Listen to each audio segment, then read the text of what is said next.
This is Generational. I'm your host, Jude, and today we have a very important guest. One could say the most important guest. This is my dad, Isaiah. Welcome, Isaiah. Welcome. So today I wanted to talk about, kind of go over your conversion story, how you became to be Catholic, kind of the context that you came out of, and your journey through Catholicism as it's evolved over time. Well, it's very open-ended. All right. Well, go ahead and light your pipe if you get a chance, and I'll see if I can talk enough that you can actually get it lit and keep it lit. This is not a pipe smoking podcast, but Not yet. not yet. Those do exist, but this isn't one of those. Okay, so Catholicism, Catholic Church, the Catholic faith. Yeah, I mean, I guess I can go back to the beginning. I feel like I've told this story more than a few times in many different ways, probably different every single time. Sometimes more long-winded than others. How long-winded can I or should I be is the question. Well, let's start from, let's start from, like, when you first started considering Catholicism and, like, kind of what was the impetus for that? You know, because you came out of, like an evangelical kind of background, Okay, right? Right. Well, yes. I was raised Protestant, evangelical, had some Christian Reform, Calvinist upbringing, some charismatic, non-denominational sprinkled in there. When I was married, I was in an evangelical context.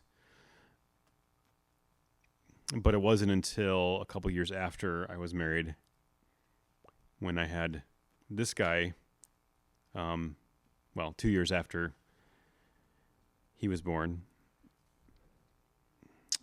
we started going to an Orthodox church, an Eastern Orthodox church in Vancouver, British Columbia area.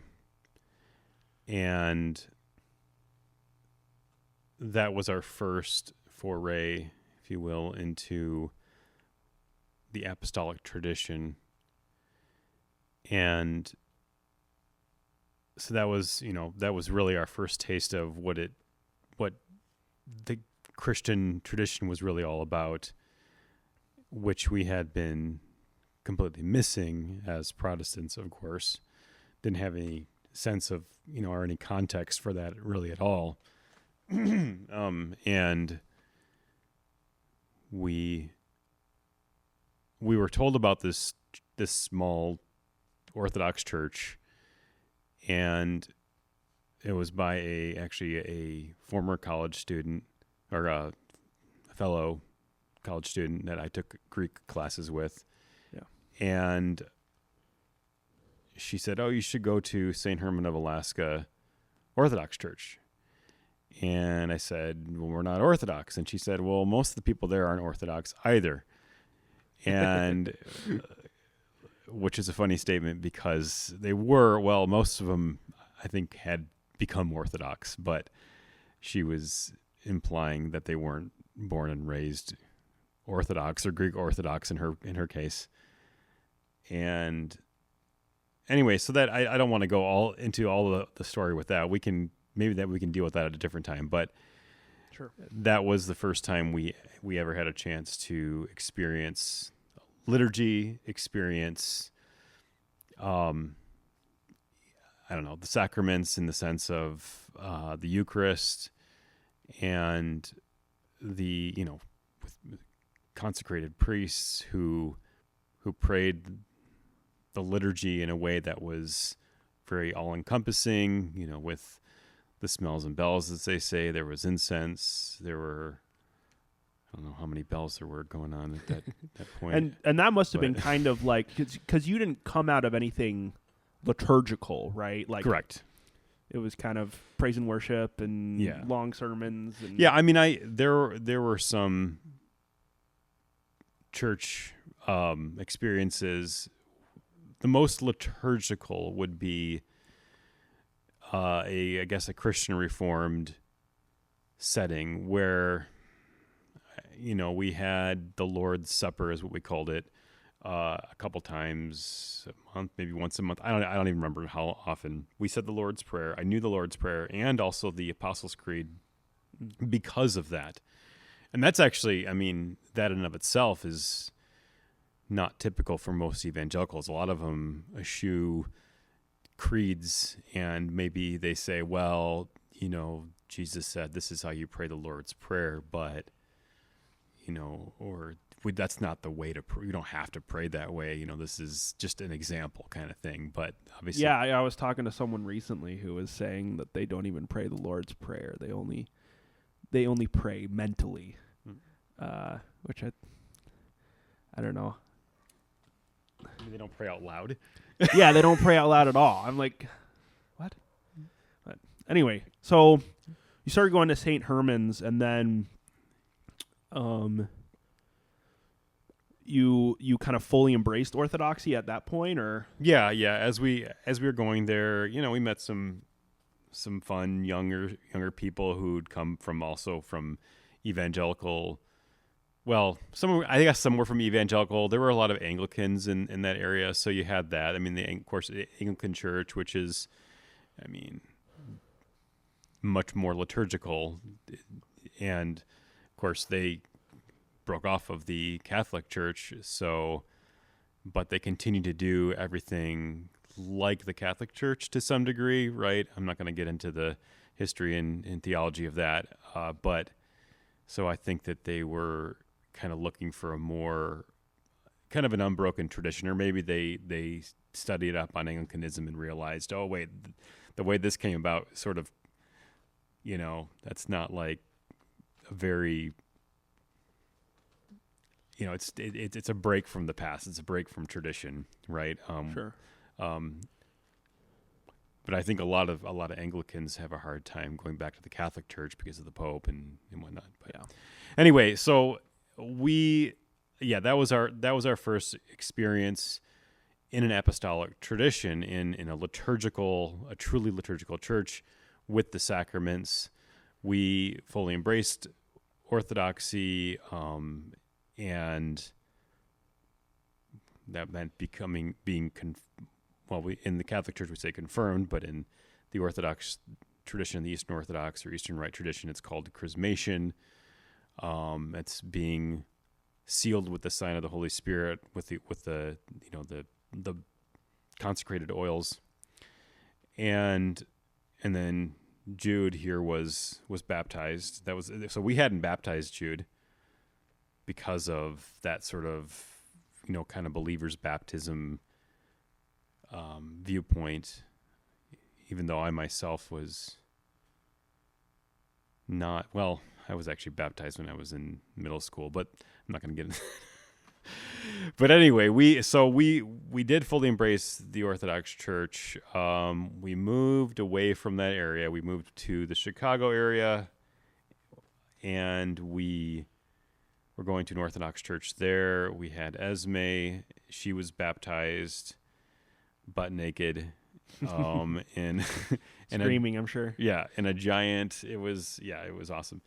And she's the only one who was fully in the Orthodox tradition until we became Catholic. And so that was, I don't know how much you want me to get into this, but like that was in 2004, which would have been 21 years ago, which sounds like a long time ago. It's crazy. And we, there was just a lot of life that happened between then and when we became Catholic. One of the aspects was moving to Bellingham, and I guess our options for the Orthodox Church were definitely little slimmer. Well, it was a little slimmer. I mean, there were options, and we didn't like any of them. And Yeah. but so there was kind of like we were kind of a little bit lost in the wilderness, I guess you could say. And but I mean, all of this time, I'll speak only for myself. I would say I never lost the faith. I consider it regrettable that I wasn't going to Divine Liturgy, keeping the Lord's Day holy every Sunday for a time. I don't remember how long it was, maybe 2 years or something like that. And I would try to go back. And I think at that point we would sometimes go to the Greek Orthodox Church. That was the only Orthodox church in Bellingham. The other options were a half an hour or 45 minutes away. Not a very long drive, but going to the one right in Bellingham was convenient. So, and that was actually an interesting experience in one sense, because we, well, a couple things about that I think are cool is that it was partially in Greek and in English and in Arabic, because there was a small Lebanese group that went to that church because they were Orthodox and that was their only option. And then there was, of course, the Greeks that were, slowly dying off, and the younger generation was there, but they only spoke English. So they had liturgy books in Greek and in English, and I was able to read Greek because of my school studying Greek. And studying, mostly biblical Greek, but with some classical. So that was a cool kind of thing for me. But as far as being Orthodox, it was kind of, I don't know, there was an experience that went with that maybe not having that sort of made it feel like we didn't belong, didn't feel like we fit in. Yeah, it's very cultural. Like it's very, it's. The times I've gone to Eastern Rite Catholic churches or Orthodox churches, like it's so rooted in whatever cultural tradition there is there. So you so you felt a little out of place in the Orthodox Church. You feel like that was kind of a primary driver for you to start looking at other options and explore your faith a little bit more, or Yeah, so we were living in Bellingham, and yeah, kind of cut to the quick here. Is that the right idiom? Cut to the chase. I always screw up idioms. Anyway, we we had met a family, kind of a younger Catholic family that had, I think they had 5 kids at the time, the Solomons. They were taking piano lessons next door to where we lived. And she's, like I said, she's Catholic, and she said she was talking with my wife, Elise, and she basically said, you should, kind of find out that, obviously we have a faith background or whatever, and we kind of been going to the Greek Orthodox Church lately. And she invited us to come to one of the local parishes in town, Sacred Heart Catholic Church, and kind of the way it went down was my wife said, "Oh well, my husband would never go to a Catholic church," and so eventually she talked to me about it.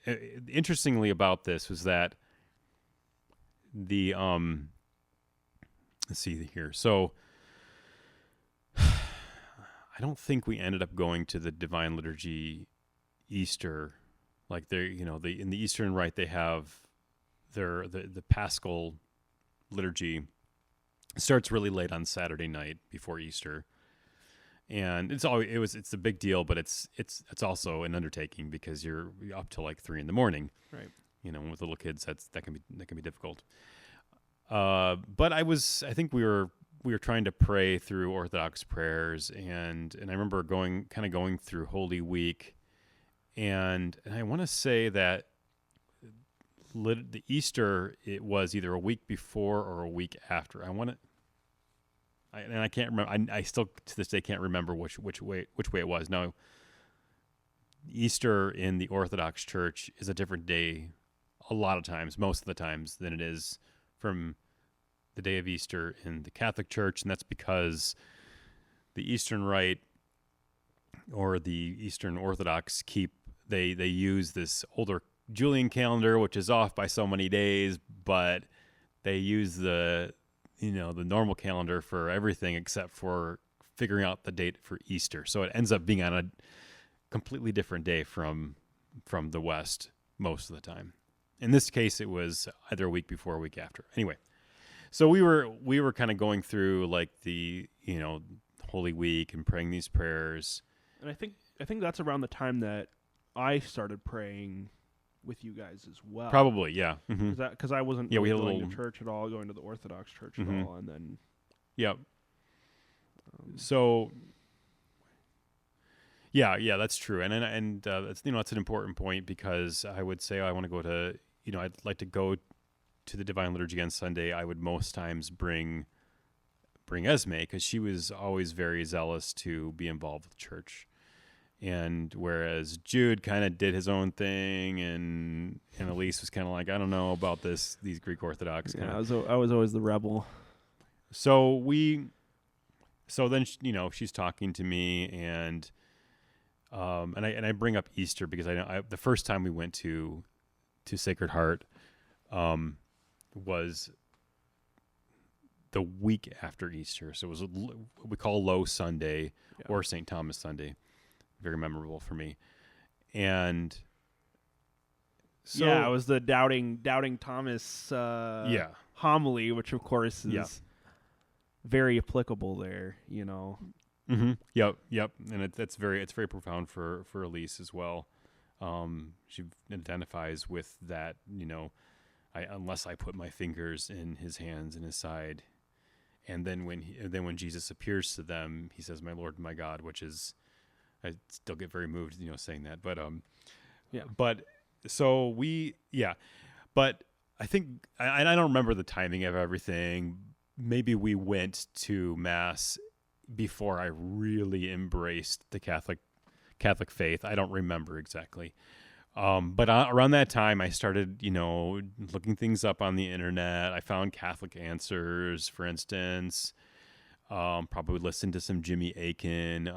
We definitely listened to Scott Hahn. In fact, there was a Scott Hahn CD that our Catholic friend who invited us, she gave us a CD of Scott Hahn's conversion. Now, he comes from a Christian Reformed Calvinist background, so that was, for me, that kind of helped, I guess, in some respects. I never really considered myself Calvinist when I was Protestant. I honestly didn't really understand like the whole TULIP acronym or any of that kind of stuff. Mm-hmm. I never really got behind double predestination or any of that kind of stuff, which is funny because there was quite a bit of time that I was either in a Christian Reformed, or Presbyterian, actually, for a time.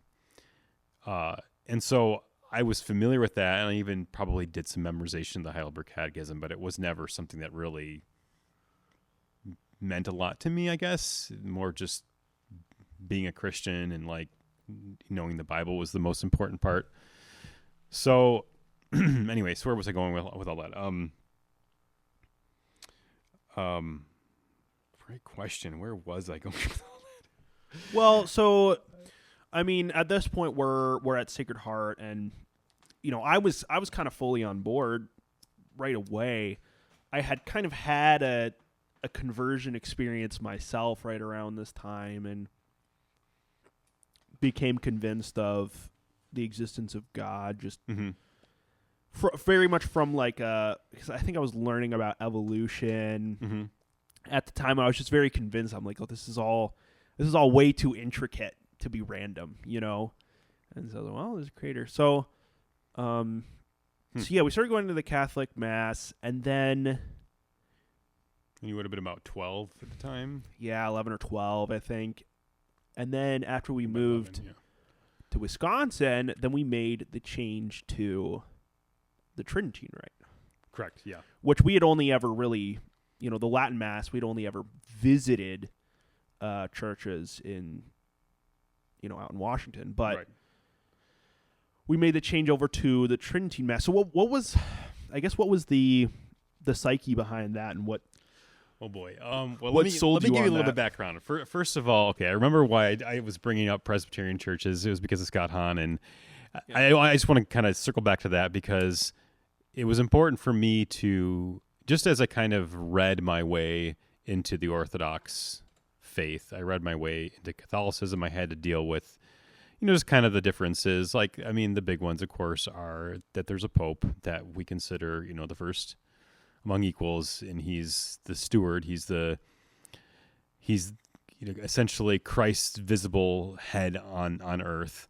Right. But anyway, working out that whole theological issue, there's purgatory, and there's some dogmas about Mary that need to be kind of wrestled with. So I read my way into there, but then I think that the tricky thing was, well, the Orthodox liturgy is so intricate and so beautiful, and here we come to the Catholic Church. It feels really in our minds more like Protestantism, in the sense that it's like it just feels more kind of modern and simplified and that kind of thing. Yeah. Now, it's still a high liturgy, but it's just a switch. But that being said, there was a lot of beauty there that I found simply in terms of the spirituality. So that was kind of a hard pill to swallow at first, but I think there was a lot of humility that we gained from that, for sure. Now, this is in 2012, so we were there for 4 years. We were involved with the music. I learned to play organ for the Mass. There's a lot of things to learn about there that are quite different from the Divine Liturgy. Of course, Divine Liturgy doesn't have organ. There's choir, but there's no instrumentation. So I had to learn a lot of things there. But learning, coming to embrace the beauty of the Latin Mass, I think part of it is actually seeing the similarities actually with the Eastern Rite liturgy. And actually, eventually, we did find an Eastern Rite parish that we were part of for a short time before we moved away from Bellingham. When we moved away from Bellingham, we were faced with, we have to figure out where we're going to live first. We ended up in Wausau, where my parents live. And we knew that there was a lot more Catholic churches in Wausau, of a population of half the size of Bellingham. Compared to Bellingham, there's only 2 parishes, but one of them was a Latin Mass. It's technically not a parish; it's an oratory. But we knew about this because my parents had gotten to know Canon Huberfeld through his involvement with my dad's nonprofit organization, Hope Life Center. Yeah, at the time. Right at the time, and it's a very pro-life organization, and Canon Huberfeld, Canon is the name of what they call the priests in the Institute oratories. The Institute of Christ the King. Institute of Christ the King. So Canon Huberfeld, Father Huberfeld, he got to know my dad a little bit through, my dad's work with the pro-life cause, and so he's like, "Oh, I really like Canon Huberfeld," whatever, and he's like, "They're a really conservative, parish or whatever," but my parents are not. They, of course, they weren't Catholic. They still are not Catholic. I say yet. That's how I think about everybody. It's like they're not Catholic yet. One day.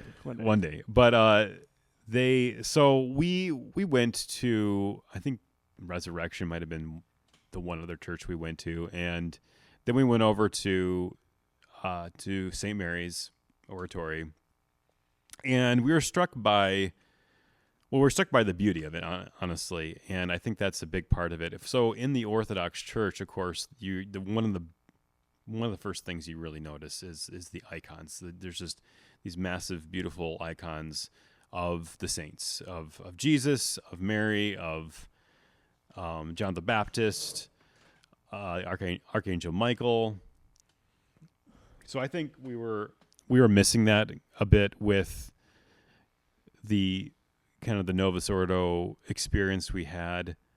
We were really wanting to get back to that. Now, the one big hang up is that, of course, the liturgy is, by definition, completely in Latin.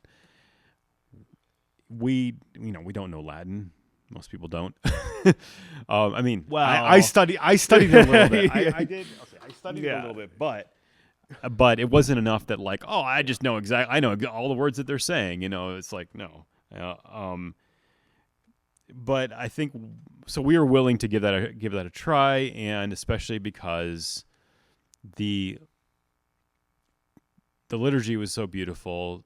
All the prayers that are in there. There's more in there than you find in the Novus Ordo, the new Mass. the polyphony, of course, Yep. St. Mary's was kind of renovated in that high Gothic style. Yeah, So a lot of beautiful iconography. the arches and the gold and so yeah, definitely like more of an aesthetic, kind of a wow factor compared to your average Novus Ordo parish. Yeah. I think that's a big part of it. And I mean, I guess that's I don't know if there's any more. I think there's a part of it where you start to learn about, and I should give a little bit of there's also the tie-in to, we had friends in Bellingham that had started going more and more to a Latin Mass down in Seattle. Now that's an hour and a half drive from Bellingham, so it's a trek if you really want to go to the Latin Mass. And so we knew about that. I think we went once, but we're like, this is not for us. It's too long of a drive anyway. Blah blah blah. So we knew that this whole thing about a Latin Mass, that was a thing. But we also said, well, but no, we would prefer to hear the Mass, the liturgy, the gospel, the readings, all that in English. That's the language we know. It's the language we understand. And heck, if the Orthodox are doing it and they're 100% committed to tradition. To tradition, to the apostolic tradition, the liturgy. That for them to pray is to believe. That whole motto. Then why there's nothing wrong with the liturgy being in the vernacular, but that's not the way that the Latin Mass groups do their liturgy. So. Yeah. But we understood the beauty of that older Mass and all that was entailed in that. But we also knew that there was a different sort of culture, because a lot of these people are very critical of Vatican II. Yeah. And A lot of the new Mass. A lot of borderline sedevacantist. There are some of those, yes. And yeah, I mean, for me coming into the Latin Mass, I was altar server at the Novus Ordo parish we were at, and then coming over to the oratory and serving there. I can't understand Latin when it's being spoken very well, but reading it, I mean, it's similar enough to English. The grammar rules are so regular, like it's easy enough to parse. And when you're looking at the liturgy like that, you have it in you're Latin like, and English. this is what I do here. This is what it's like. Oh, well, this is just basically the same exact thing, just in Latin. Right. Yeah.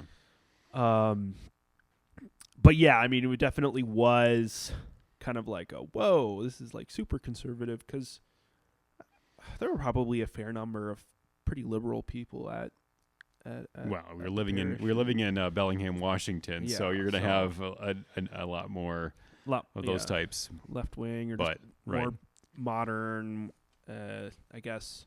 Progressive, liberal, whatever you want to call them.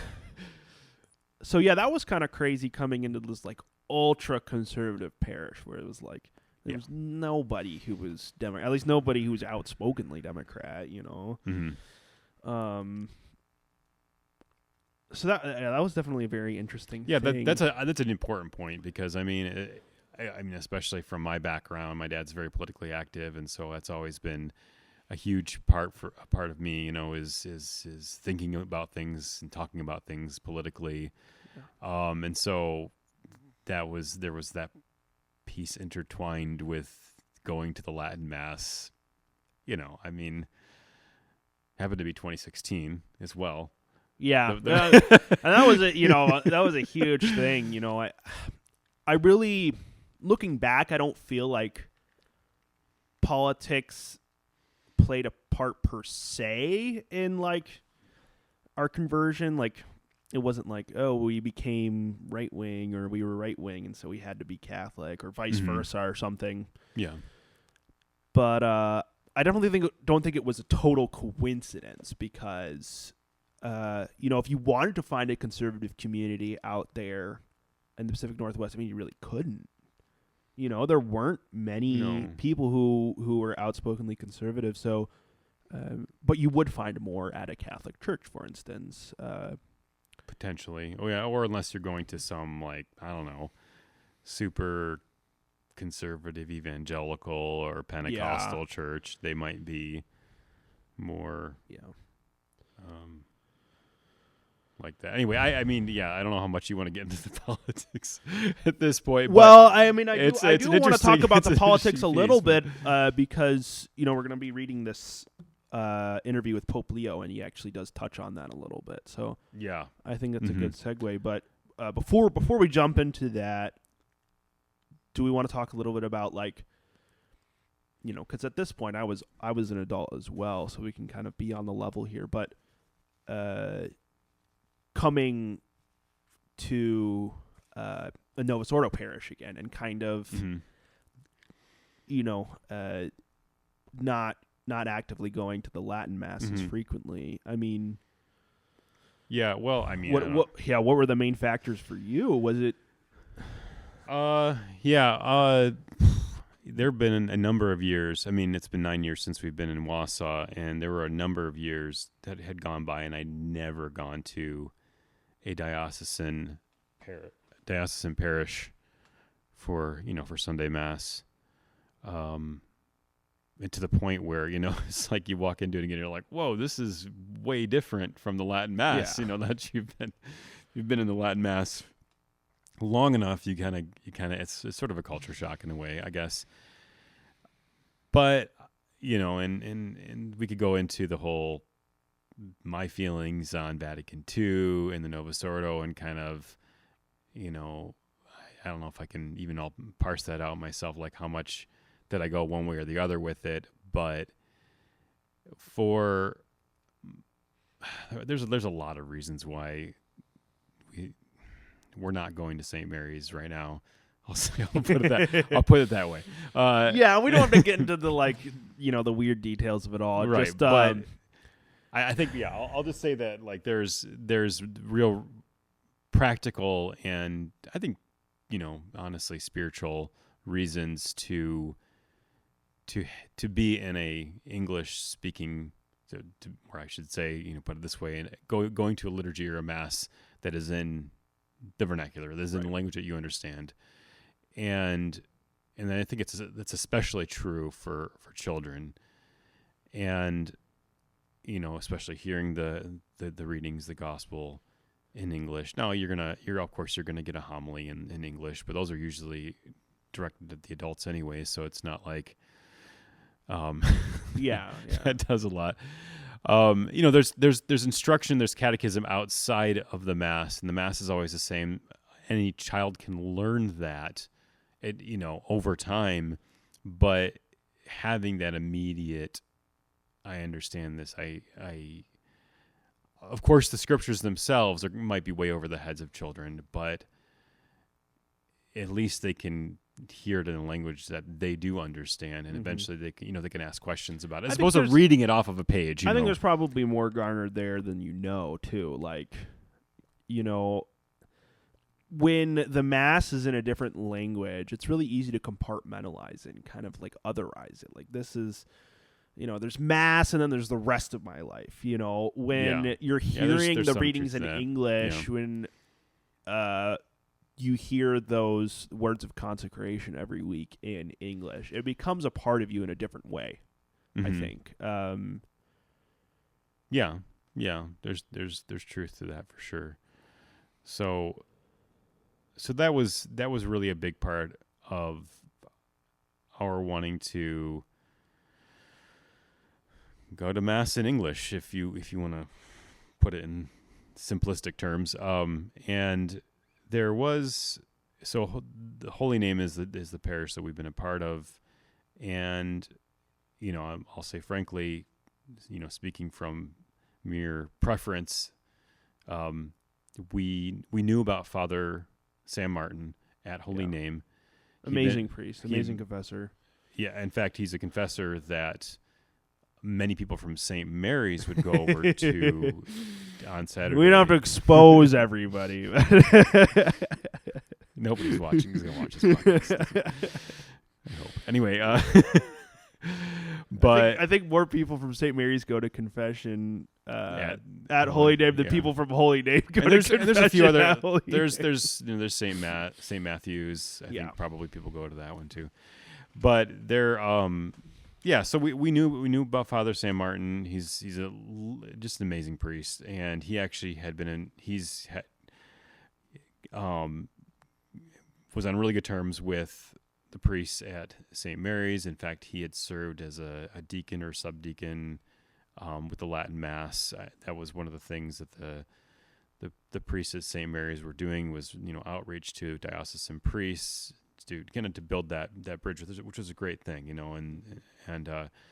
but anyway, so Father Martin, he's the priest at Holy Name. He ended up leaving because he got moved for various whatever reason, it was diocesan decision. And so it's like, well, he's not there anymore, but it's not about any one priest, obviously. So, well, and there have been things happening there beyond just the pastoral leadership, like the demographics at that church. And I'm sure this is something that a lot of Novus Ordo parishes are experiencing right now. The demographic shift, I mean, it was very drastic over the past 5 years. I remember, because I remember going there a few years ago, and the average age is like 65 years old, right? And now it's mostly young families. And that's a big deal too. You want to, if you have kids, if you have a family, you want to have fellowship. You want, your kids to be able to make Catholic friends. If the whole parish is boomers, it's not necessarily a bad thing, but it does affect the parish culture, Yeah, for sure. But so we've kind of talked a little bit about your faith journey and the differences between kind of the reasons for going to the Latin Mass, the reason for going to Novus Ordo. So I wanted to jump into this interview. I believe this is only part of the interview, and I believe it's also part of a larger biography that this lady Elise Ann Allen is writing. So I'll definitely have to read that at some point when that comes out. But I just wanted to go through this. We can kind of read. So this is the full interview that's on that. Is it Crux? Crux, yeah. Crux now? No, Crux. Is it just Crux? It's just called Crux, or the Crux, maybe. Yeah, but I know it's John Allen, and then I think his wife is Elise Ann Allen. Elise is a great name, of course. And this is I saw some clips, circulating from it, and already I think there's been some really, really poor interpretations that I've seen online. You going around commenting on the whole interview, or like or on a specific.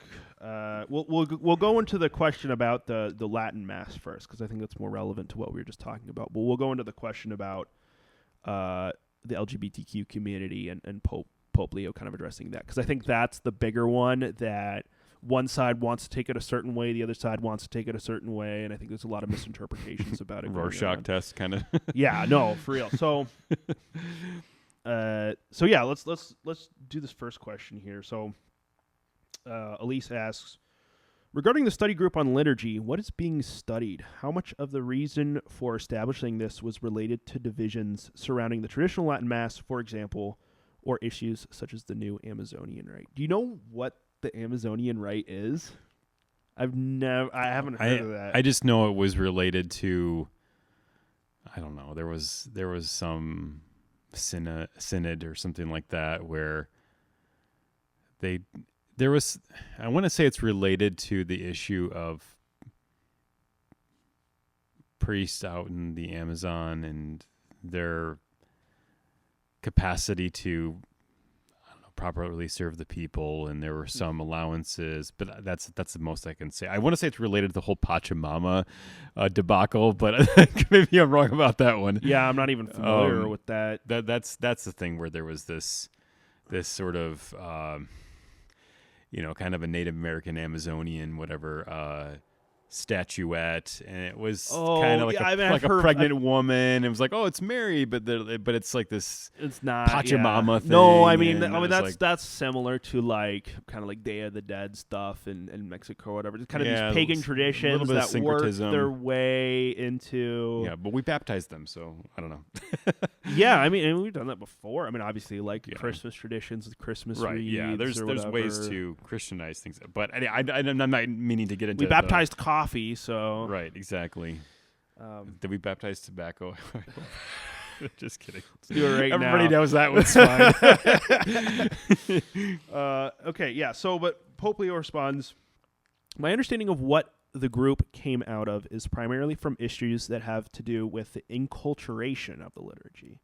How to continue the process of making the liturgy more meaningful within a different culture, within a specific culture, and a specific place at any given time. I think that was the primary issue. So, that's kind of what we were talking about, these different traditions and cultures that get absorbed by whatever local Catholic tradition there is. Sure, yeah. Then he continues, there is another issue, which is another hot button issue, which I have already received a number of requests and letters about. The question about, people always say, the Latin Mass. Well, you can say Mass in Latin right now. If it's the Vatican II rite, there's no problem. Obviously, between the Tridentine Mass and the Vatican II Mass, the Mass of Paul VI, I'm not sure where that's going to go. It's obviously very complicated. I do know that part of the issue, unfortunately, has become, again, part of a process of polarization. People have used the liturgy as an excuse for advancing other topics. It's become a political tool, and that's very unfortunate. I think sometimes the, say, abuse of the liturgy from what we call the Vatican II Mass was not helpful for people who were looking for a deeper experience of prayer, of contact with the mystery of faith that they seem to find in the celebration of the Tridentine Mass. Again, we become polarized so that instead of being able to say, well, if we celebrate the Vatican II liturgy in a proper way, do you really find that much difference between this experience and that experience? I have not had the chance to really sit down with a group of people who are advocating for the Tridentine rite. There's an opportunity coming up soon, and I'm sure there will be occasions for that. But that is an issue that I think also, maybe with synodality, we have to sit down and talk about. It's become the kind of issue that's so polarized that people aren't willing to listen to one another oftentimes. I've heard bishops talk to me. They've talked to me about that, where they say, we invited them to this, and that they won't even hear it. They don't even want to talk about it. That's a problem in itself. It means we're into ideology now. We're no longer into the experience of church communion. That's one of the issues on the agenda. So, it's very interesting. So, I mean, it definitely sounds like that's something that's going to be addressed further in this papacy, which I think is important. And I think he makes a really good point about kind of the polarization, where advancing other topics, which I think that's something we've seen. Yeah, no, 100%. And even within the the Institute of Christ the King or the Fraternity of Saints Peter and Paul,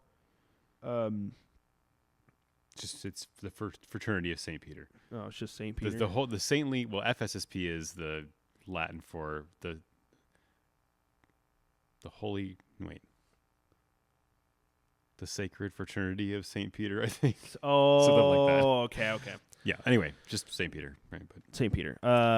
Where it's like they're not schismatic. They recognize the authority of the Pope, but it's kind of with an asterisk. no, that's not fair because that's more like SSPX. No, the FSSP actually was an answer to, or it was, how do we resolve this issue with the SSPX? This is back in the late 80s, and there ended up being a number of priests that said, okay, we can work with you, Vatican. Well, and then that's how that became I'm a referring thing. more to the Okay. to the congregations, right? Rather than like there are definitely plenty that would have an asterisk. No, it's not. yeah, like where it's like, the Pope is the Pope, but I don't really like what he's saying right now. Yeah, I mean, this is especially a problem with Pope Francis. It was, I'm sure, it was much different while Benedict XVI was Pope. Yeah, Much different No, experience, I'm sure. and he was very, like open and welcoming to the. well, he was, yeah, I mean, To the and he was the one Latin who issued Summorum Pontificum, Yeah. which allowed essentially priests allowed them to say the Latin Mass. I guess I don't know if it was with permission of the bishop, probably because they're under the jurisdiction of their bishop anyway, but not with the same kinds of restrictions that we now have. Yeah. Where the bishop basically has the standing to say, we can have one Latin Mass in this one place, and that's good enough, kind of thing, to serve the people that want to go to the Latin Mass. But And I think there was some everywhere. hope. I mean, maybe I'm wrong. Maybe I'm misremembering this, but I think there was some hope with Pope Leo coming in that he would actually broaden that a little bit. Yeah, perhaps. I mean, there were signs. Yeah. I did hear that it was probably Cardinal Burke who prayed the Mass, but there was a Latin Mass in St. Peter's Basilica, which hasn't happened since Pope Francis was Pope. That's what I'd heard. And then there's just maybe a little bit maybe a better, more goodwill about it now. But the motu proprio, that Traditionis Custodes, that basically puts a lot of restrictions on when and where the Latin Mass can be said, that still stands. And again, They we're talking haven't- about like Tridentine Rite, not Mass in Latin, but specifically kind of the pre-Vatican II Mass, right? Right, because the sense was that the new Mass, which the Pope, in my understanding, the Pope had jurisdiction to issue, whether you agree with the changes that were made, he 100% had the jurisdiction to make that change as a revision or reform, Right. which had happened in the time of Pope Pius V.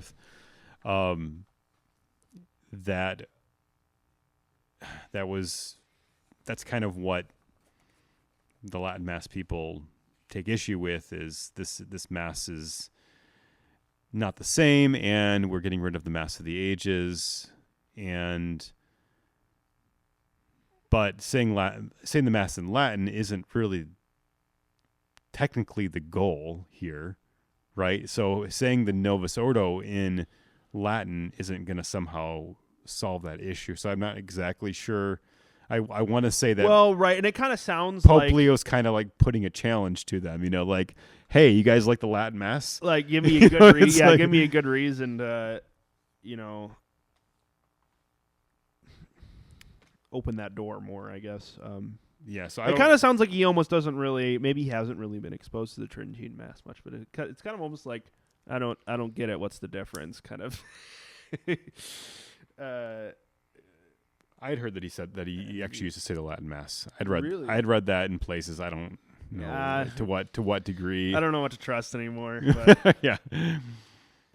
but yeah, then he also talks about the polarization. Does he use the word? Yeah, political tool. Yeah. politicized or whatever. Yeah, and I think that's a really important thing too, because it's like, again, coming into central Wisconsin, it's actually a pretty politically diverse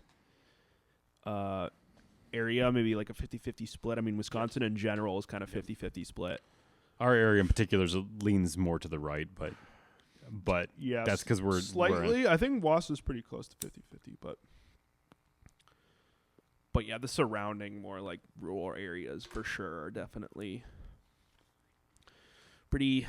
Yeah, but blue collar Republican boys or whatever. But the more important point is that whatever the political leanings of the people around this area, most Catholics go to a diocesan parish because, well, for one thing, that's all that's available. For another, most people, even the conservative ones, I guess, aren't necessarily interested or feel a great need to go to the Latin Mass as the best or most valid option. Right. Yeah, and that was kind of a weird, I guess, framing where it was like we're coming out of this area that's very, very far left or overwhelmingly left wing. So yeah, that was kind of a weird thing coming into this area, whereas like we came from a very majority left wing area, and then we're kind of coming into this area where conservative and liberal ideas are pretty equally common, and people are pretty moderate generally. And then we're going to this Latin Rite church where everybody is like very far right. And I think there was kind of like a vibe of like, maybe not even necessarily framing it in like a left wing, right wing kind of thing, but it was like, the people who go to the Novus Ordo, they're a little more secular. They're more worldly. Mm-hmm.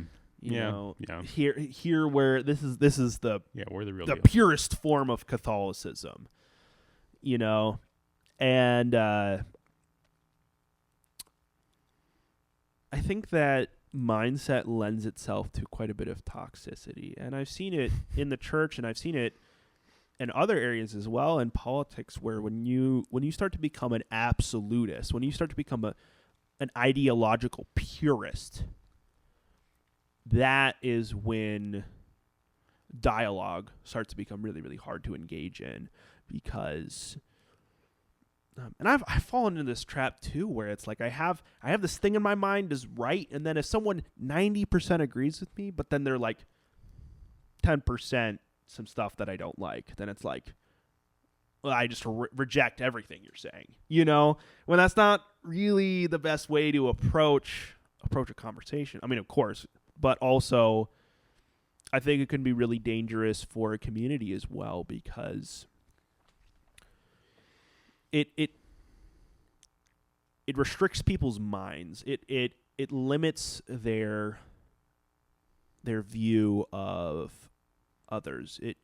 It puts everything into a very much like us versus them kind of mindset. Well, so I mean, speaking to that a little bit, I think one important aspect, and this is actually where what is happening in Latin Mass communities is probably unique. I'd be curious to see what kinds of attitudes, if there are any, anything similar to this in the Protestant world.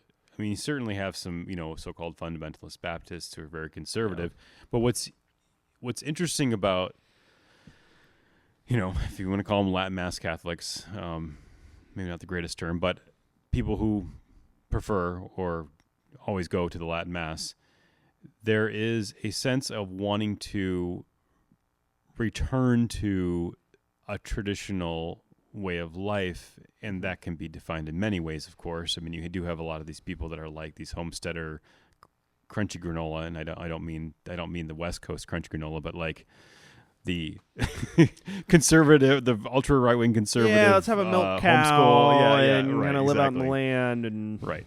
So there's this. So they're actually more committed, I think, in some sense to. If they say, well, we want to have all these conservative values that we used to have, that everybody thought were normal, 50 years ago, and now it's like you're considered right wing if you have one of those views or something like that, or ultra right or whatever.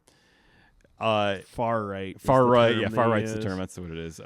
And they want to return to this, and they have reason to, because this is like this. Well, paired with the Latin Mass, which is a pre-60s thing, and then it kind of all works together in one system. Whereas if you're in a Protestant world, you don't really have. I mean, they might talk about, well, all of these values have been, our morals have gone down the drain, and everybody's worldly and this kind of thing. I don't know if there's as much of a system that really works together to, because I feel like Catholicism is all encompassing of your life, right? Right. That's what Catholic means. Right. It's meant to be your whole life, your whole all your belief, all of your, who you are is Catholic. So I don't know if that's helpful at all, but I do think that that's kind of maybe part of it, is that they're like, we're the real deal, we're the genuine article kind of thing. I mean, you could in some sense say that it's sort of similar to the ultra Orthodox Jews. Would you say that's maybe? I mean, or it's more, the Amish. It could definitely veer. The in that Amish are the direction. closest to the. Okay, so that I forgot about the Amish. Yeah. Amish and the Mennonites. They're the ones that would be in the Protestant world who most go in that direction. I just say that traditional Catholics aren't really like that, but they still. No, but they're heading in that direction. I like think a big part of it is like they're not going to be like pre-modern, their no technology. view is like, well, we want to cultivate this traditional, almost kind of timeless world, right? but they can't maintain that bubble if all the people in their life are secular or worldly or kind of of the era, right, of the age. So you see a lot of homeschooled kids who are only friends with other kids at the church. They only really interact with other Catholics, other traditional Catholics. It's very insular, and I think that could be harmful on a couple of levels. But the main thing I've kind of seen is like, it's kind of happened to me a little bit, not really, but you're in this micro community. You're totally isolated. You're totally sheltered from the world. And then you go out and meet normal secular people, and you're like, wait, these people are actually really enjoyable to hang around, and they're pretty intelligent, and they're pretty moral, and it kind of breaks your brain a little bit, because you've been so tied up in this little community that says our way of life is the true way to live. The only way we can really live in full harmony with God is in this traditional way. And then you go out and you meet some people who really truly love life, and they love the people around them, and they are totally worldly. And I think it kind of puts things into perspective in a way that if you are completely isolated in that bubble, it can break your brain a little bit. But yeah, being able to deal with the outside world is, I think what's interesting too is you think about a lot of the men are going to be continually interacting with the world if they're working a regular day job. Yeah. And it's I wonder about that's just an interesting dynamic that maybe a lot of people don't think about, and maybe their wives aren't working, and their whole life is wrapped in this, in the other moms that they know that are also going to the same Latin Mass community. There's a little bit, there's probably an interesting dynamic there that we could talk about, but I don't want to get too much into it. But yeah, well, men are better compartmentalizing in that way. That's a fair point. This is my work life, and this is my home life. Yeah, that's a good way of putting it. Yeah, the two shall never meet. But yeah, but all interesting things to think about.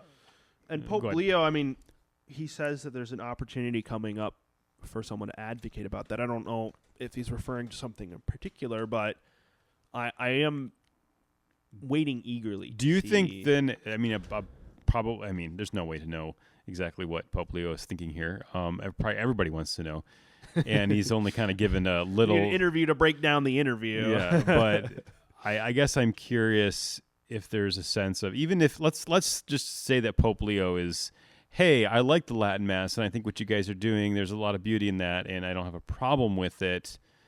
You know, it's been allowed, it's been sanctioned, whatever. It's not the end of the world kind of thing. But maybe a sense of like we're Catholic, we're all together as one church, but it doesn't really feel that way. Now, you could make the same argument, I think, in the other direction. There's definitely plenty of the more liberal progressive elements in Catholicism, and they kind of probably live in their own world that's quite different. Well, I think it's more, I mean, when it's the other way around, I think it's more likely that they just don't even really know about it, or maybe they know about it, but they've never gone. They don't really care. It was kind of weird. They say it in Latin. I don't know. Well, no, I'm not talking about what they think about the Latin Mass. I'm talking about how you have the more conservative elements and the more progressive elements. Oh, sure. Mixing. Now, I think the thing that's the beautiful thing about the Catholic Church is that everybody is going, and it doesn't really matter what your political beliefs are. Now, there are certain things that the Catholic Church is fairly resolute on. I mean, you hearing stuff from, say, for instance, the USCCB, the U.S. Catholic bishops, right there, they will address and champion certain political causes that are very Catholic. But that could be anything from, we don't want,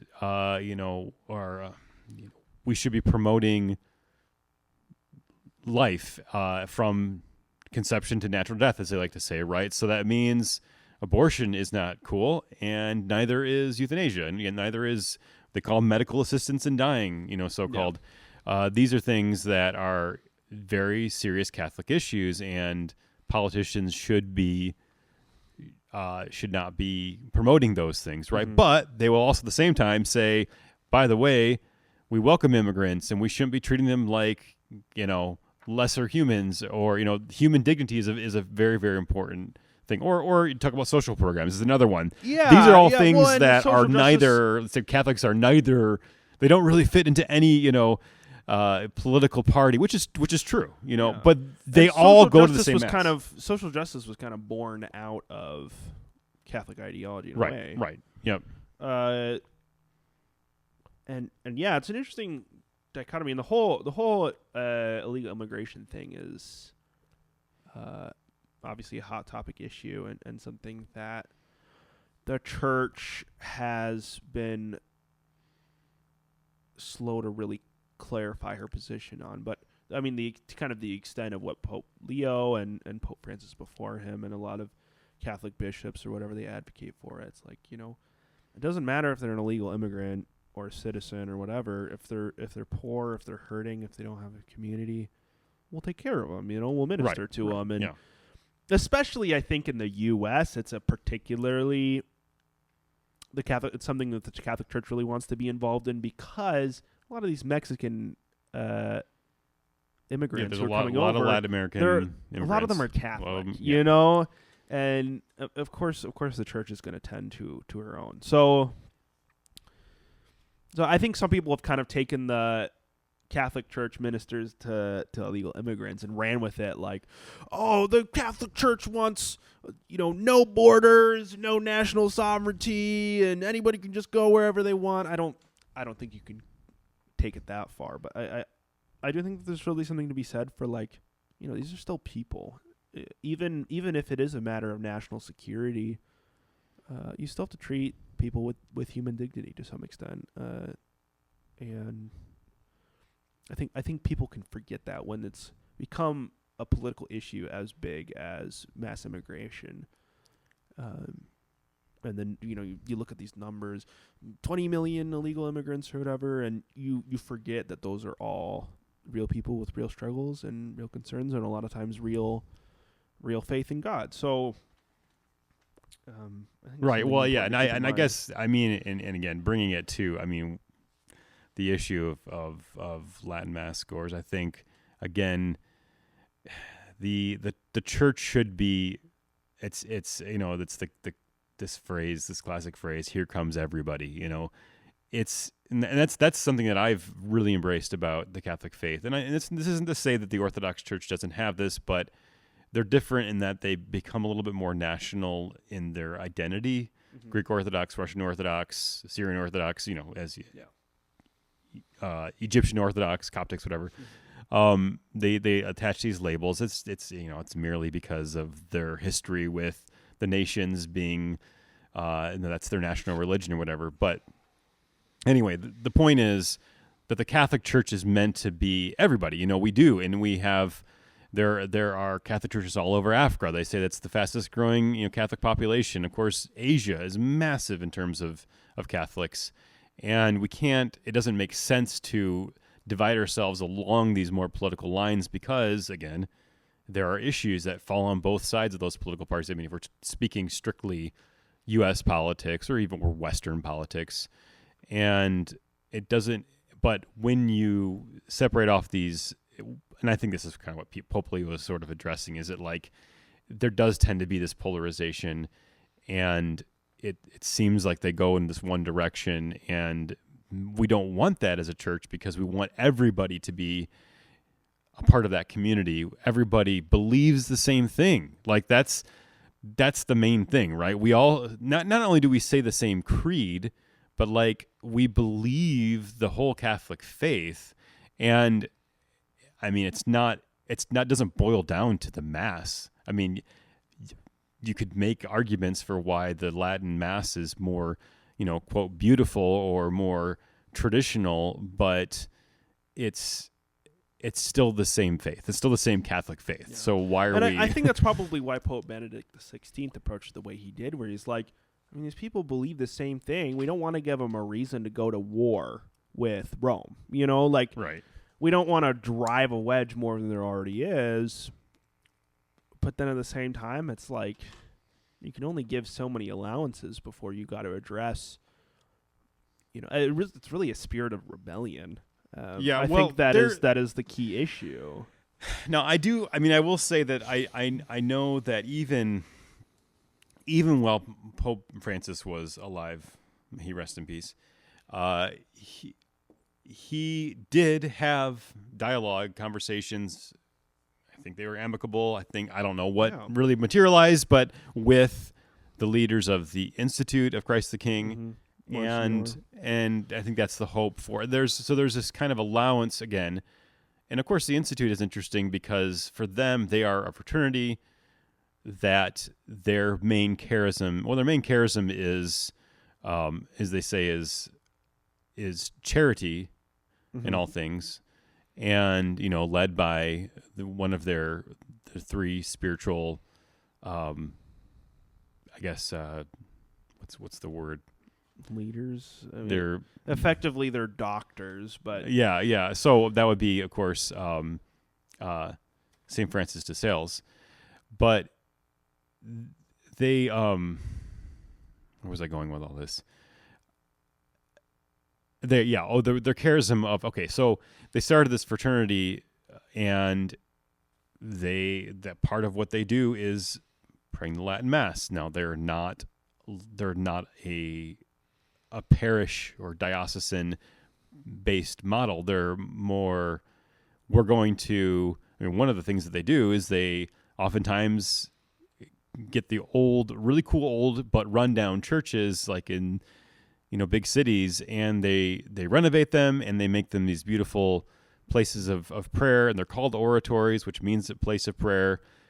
And people go there because they are spiritually fed from that experience. And I completely understand that 100%. However, there is this element of people that they attract, and that's a whole other that's a whole other. Yeah, it's like how much can really be blamed on the Institute or even the canons themselves. You know what? It's not like Canon Hooverfeld has ever gone in the pulpit and preached rebellion towards Rome or something. So or sedevacantism or something. So Right. yeah, it's a tricky issue, and I think that kind of playing on the side of caution is very respectable, because you don't want to come in there guns a-blazing and be like, well, there's a couple people here sedevacantists, so we're just going to have to shut the whole thing down. Yeah. Then you're just going to turn the whole parish sedevacantist. Then everybody's going to rebel. So, yeah, it's not an easy answer, but I'm going to be watching for Pope Leo's further statements, and if Yes, there's I anything that think comes that'll from be- these meetings with Tridentine rite It seems advocates. like Pope Leo has. I mean, he's only been Pope for a few months, I but know everybody's like expecting him to do so much, and it's like he just got here. well, and it seems like he moves with a little, maybe a lot more deliberation and Yeah. caution and reconciliation than Pope Francis did. But we'll see.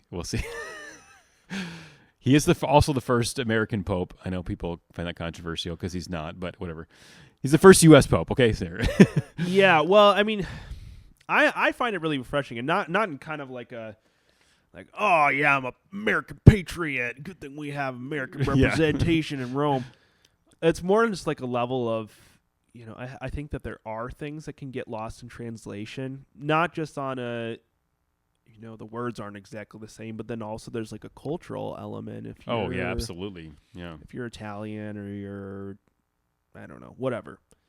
It's a different method of communication. It's a different speed of communication, and having an American Pope is nice for me personally as an American, where it's like I get the angle that he's going for. I get the way he's using the language he is. But they don't have that constant like Pope Francis said this. Well, let's go back and look at what he actually said in Spanish or Italian, and like, well, maybe something was lost. Oh, the person who interviewed him, and then they like translated it. They didn't translate it faithfully. They probably put their own spin on it to prefer their political whatever. So it's nice to and of course it's still happening even though he's speaking in English. That's I would imagine. Well, true. Yeah, I imagine that this interview was. It was done in English. I think the interviewer is an American. So yeah, let's go on to the next question, which is, yeah, this one's a. we get to throw out the alphabet. Yeah. Yeah, there's a couple pages on this. So Elise St. Allen says, two of the most prominent hot-button issues that came out of the synod on synodality, in terms of the debate they generated, were the role of women in the church and the church's approach to the LGBTQ plus community. What were your thoughts on the discussion about these two issues, and how will you approach them in your new role now as Pope? Pope Leo responds, in a synodal way, for most people, certainly the understanding that the role of the women in the church has to continue to develop. I think in that sense there was a positive response. I hope to continue in the footsteps of Francis, including in appointing women to some leadership roles at different levels in the church's life, recognizing the gifts that women have that can contribute to the life of the church in many ways. The topic becomes a hot-button issue when the specific question is asked about ordination. So when he's talking about appointing women to leadership roles, I mean, he's not talking about anything liturgical, not anything. Yeah, there are different. I don't know the word, but whatever leadership groups that are not Ordained priest or ordained based. Yeah, I mean types of roles. It's like, is there something that says that they can't be involved in that? And then that was, of course, happening under Pope Francis. There were different roles that he gave lay people and women. Sometimes they were sisters. I mean, I feel like that makes sense. I mean, of course, convents have their Mother Superior, and like the Bible talks about the relationship between men and women in the context of like a marriage, right? Like men take the spiritual leadership role in a marriage. I don't think it necessarily talks about, though, like, men should be the leaders and women should be the followers, like, as a general rule. I don't think it says anything along those lines, right? So yeah, I don't have any problem with him saying there were women involved in leadership roles, and then he wants to keep encouraging that. And I think there's a lot of people who are used to that or expecting that or looking for that in the modern era, where, you know, women and men are increasingly more interchangeable in the, you know, at work, in different jobs, and, you know, they're stay-at-home moms or stay-at-home dads, whatever. So, but then, yeah, he talks about ordination. What the Synod had spoken about specifically was the ordination, perhaps, of women deacons, which has been a question that's been studied for many years now. There have been different commissions appointed by different popes to say, what can we do about this? I think that will continue to be an issue. I, at the moment, don't have an intention of changing the teaching of the Church on the topic. I think there are some previous questions that have to be asked. Just one small example. Earlier this year, when there was the Jubilee for permanent deacons, so obviously all men, but their wives were present, I had the catechesis one day with a fairly large group of English-speaking permanent deacons. The English language is one of the groups where they are better represented because there are parts of the world that never really promoted the permanent diaconate, and that itself became a question. Why would we talk about ordaining women to the diaconate if the diaconate itself is not yet properly understood and properly developed and promoted within the Church? And what are the reasons for that? So while I think there was a significant inspiration at the time of the council when the permanent diaconate was in effect reinstated, it has not become in many parts of the world what I think some people thought it would be earlier on. So I think there are some questions that have to be asked around that issue. And that's kind of an interesting point. I know that, like, the role of deacons and, you know, what you call an acolyte in, you know, among altar servers, those terms and what that role is in the Church has really evolved or just simply changed over time. I guess I've kind of always been under the presumption that deacons are just kind of a thing, but he's saying that around the world that's not always the case, or like permanent deacons that was really the first I'd never thought of that particular point. I don't know. I mean, I know that the permanent deacon is a Vatican II, post-Vatican II thing, and I don't know how exactly that's approached in the English-speaking world in the United States. But I never really thought, oh yeah, this is only I never knew, you know, that this was only really. I mean, not to say it's only a thing, but it's pretty much only a thing in the United States. I mean, is he saying that commonplace? Is he saying that there really aren't very many permanent deacons in Europe? I mean, yeah, I don't know. What about Latin America? You know, is that it's also not a thing there? I mean, I just never really thought of it. So yeah, how would you go about saying, well, maybe we can have women be permanent deacons? It's like, well, nobody's being permanent deacons in most parts of the world. So why would we? Why would you make a big stance on this when we haven't even really clarified what a deacon is and what their role is and how it should be approached around the world? Right. So yeah, I don't know if it'll be something I'd have to look into more, because it's interesting. Really understand the full context around it. And then he says, I also wonder, in terms of a comment I made at one of the press conferences I participated in the Synod, in terms of what has oftentimes been identified as clericalism in the present structures of the Church. Would we simply be wanting to invite women to become clericalized, and what has that really solved? Perhaps there are a lot of things that have to be looked at and developed at this time before we can ever really come around to asking the other questions. That's where I see things right now. I am certainly willing to continue to listen to people. There are these study groups, the dicastery for the... Dicastery, that's the word I was thinking of. Dicastery for the Doctrine of the Faith, which has responsibility for some of those questions. They continue to examine the theological background, history of some of those questions, and we'll walk with that and see what comes. It's very open-ended. But yeah, he's definitely not signaling that, like, women are going to be ordained or something. Well, yeah, and even under Pope Francis, we're talking. I mean, he was Pope for what would it be, 12 years, I think, right? And even he was, for one thing, he was open to dialogue about this. Yeah. They did have. I mean, there were different groups that studied it. It's still obviously being done, and. He talked about it. He made it sound like, well, I'm not closed off to this. And then, of course, there's the issue of women priests, which, I mean, as far as I'm concerned, is still completely cut off.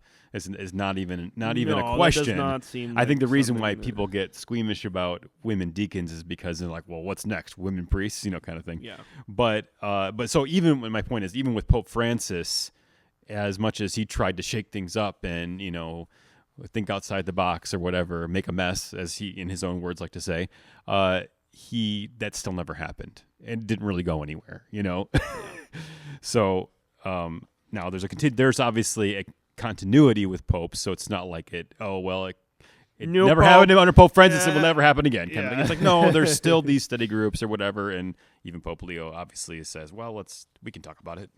Yeah. Yeah. But of course, in that response, he doesn't really respond to the LGBT question. So. Yeah. Let's talk about women deacons. Yeah. No, so, but wait a minute. But I want to follow. Yeah. Okay. Sorry. Yeah. So Elise says just a quick follow up on the LGBTQ point. It can be a very ideological issue. However, beyond any ideological views, I think people felt this was just spoken about in a different way with a different tone under Francis. What will your own approach be? Yeah, so... Please, tell me more. Yeah. Pope Leo responds, well, I don't have a plan at the moment. I was asked about that already a couple of times during these first couple of months about the LGBT issue.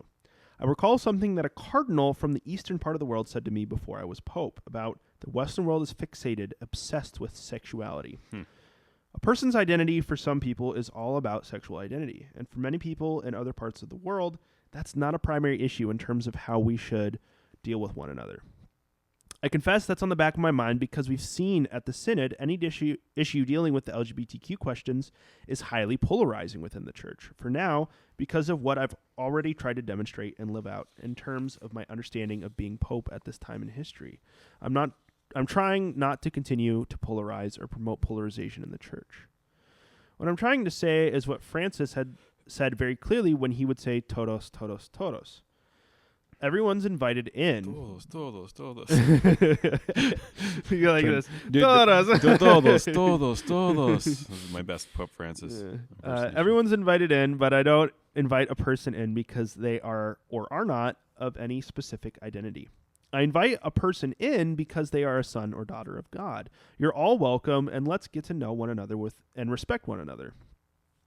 At some point when specific questions will come up, people want the church doctrine to change, want attitudes to change. I think we have to change attitudes before we even think about changing what the church says about any given question. I find it highly unlikely, certainly in the near future, that the church's doctrine in terms of what the church teaches about sexuality, what the church teaches about marriage, will change.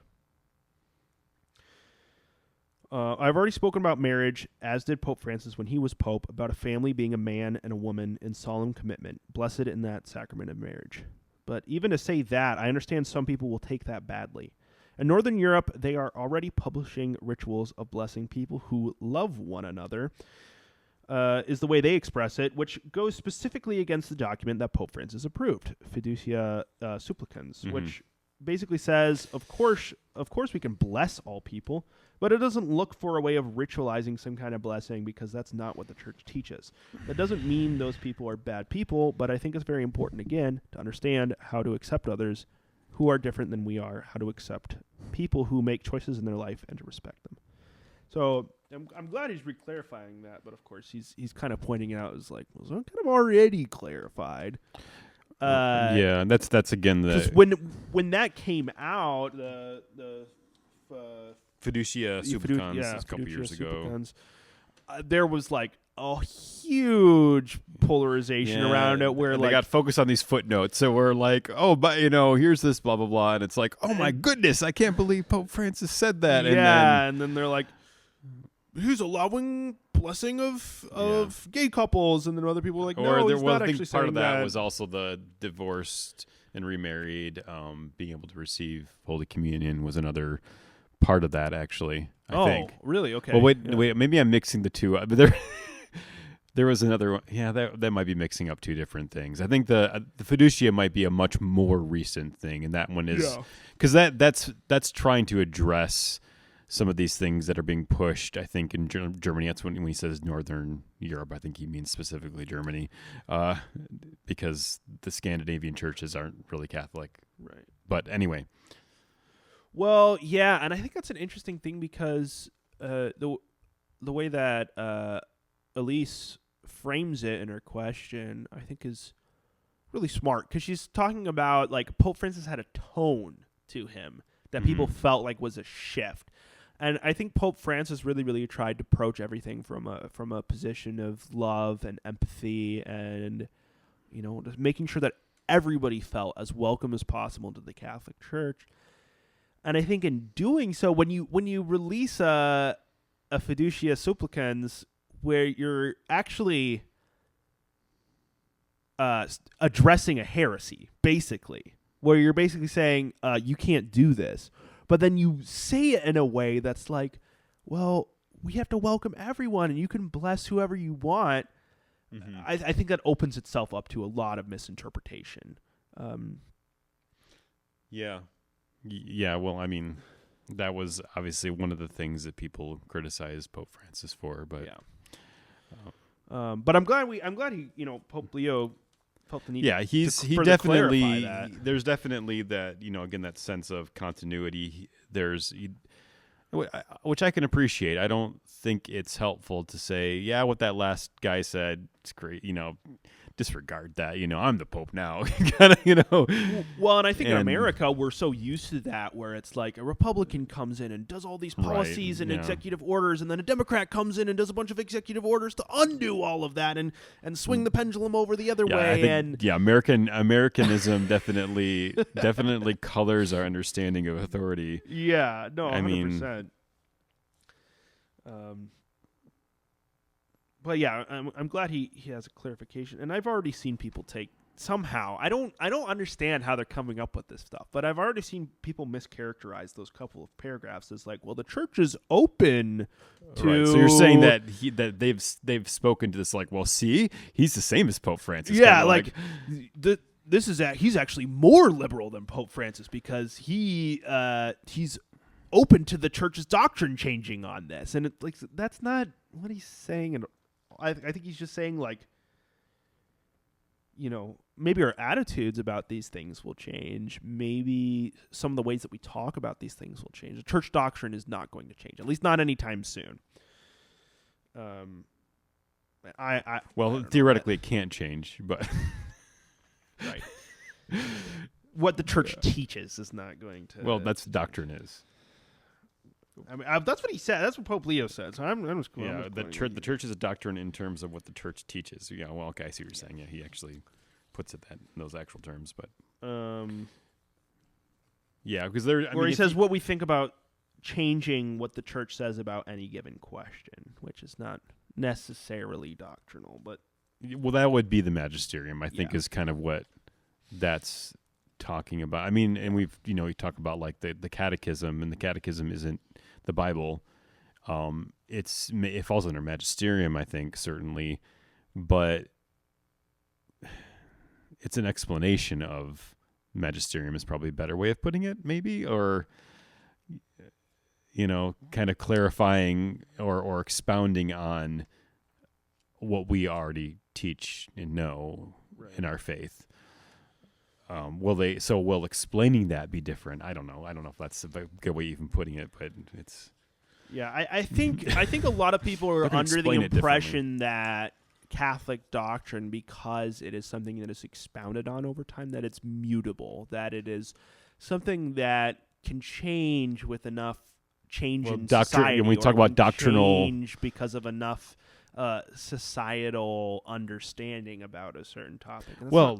I mean, if you want to get into artificial intelligence and what Pope Leo wants to say about that, because I bring that up, not like jokingly, but I mean, or like, oh man, we should talk about. It's like no, but the fact is that there are issues that come up that the church hasn't had to address, and that's Right. that's the whole But point. that's not the case with homosexuality. I mean, obviously, homosexuality has been around for a very long time. So That's a fair point. it's not like this. It's not like all of a sudden it's like, whoa, these new LGBT. never Where do thought these of- LGBTQ people come from? This has Right. never been an issue before. It's like But it's been spoken on. that's a fair point. Maybe that's all we need to say about that at the Yeah. moment. But Yeah, and then he okay, so what else does he say here? continues on. I do understand that this is a very hot button topic. He likes that phrase. Hot button. Hot button topic, and that some people will make demands to say, we want recognition of gay marriage, for example, or we want recognition of people who are trans, to say this is officially recognized and approved by the church. The individuals will be accepted and received. Any priest who has ever heard confessions will have heard confessions from all kinds of people with all kinds of issues, all kinds of states of life and choices that are made. I think that the church's teaching will continue as it is. And that's what I have to say about that for right now. I think that's very important. That sounds pretty. I mean, that sounds pretty straight down the line. I mean, Yeah, I mean that it's sounds like- pretty solid, but I don't know how you could twist those words into, but yeah. Families need to be supported what they call the traditional family. The family is father, mother, and children. I think that the role of the family in society, which has at times suffered in recent decades, once again has to be recognized and strengthened. I just wonder out loud if the question about polarization and how people treat one another doesn't also come from situations where people did not grow up in the context of a family where we learn. That's the first place you learn how to love one another, how to live with one another, how to tolerate one another, and how to form the bonds of communion. That's the family. If we take away that basic building block, it becomes very difficult to learn that in other ways. And I want to take a second to talk about that a little bit, because in America, we've really seen a degradation of the family unit in terms in the of Western world. in the Western. Yeah, in the I Western- mean, for sure. all around the world, just naturally as a result of people choosing to not have children or unable to find a long-term partner, right? So there's the kind of the weakening of the family unit in that way, where there's just less families around. But then there's another thing, and I've seen a lot of discussion about this recently, talking about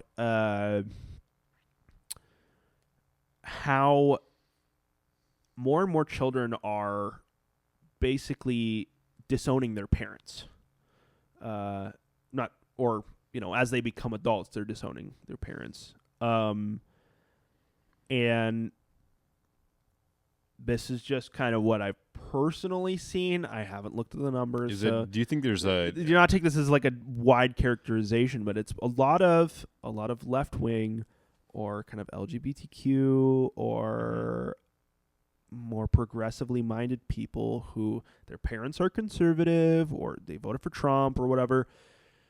And so they just cut them off, or they treat them with, maybe they don't cut them off, but they treat them with a lot of resentment.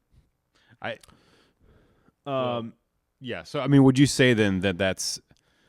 Yeah. I mean, I don't think that's just some sort of anecdotal thing. I think there is more of that sort of sentiment of, and I would say that it is not to bring it back around to your podcast name. I think it's generational. But I mean, there's definitely disdain for the boomers kind of thing, and that's not a political sides thing. That's like it could be left or right that are saying, the boomers.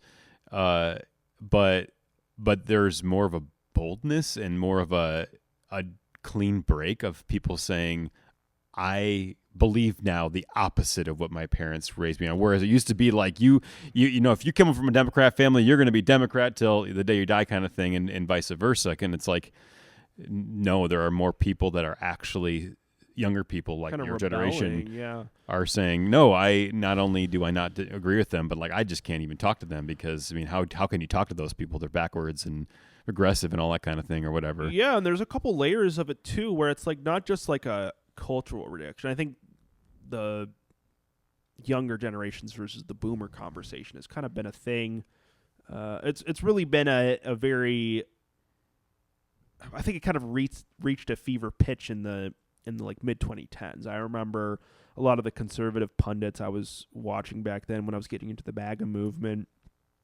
There was a ton of talk about boomers ruined everything. I think Lauren Southern wrote a book called Barbarians. Barbarians at the Gate? No, Barbarians. It was just called Barbarians, and it was about boomers. How boomers ruined everything, basically. And interesting.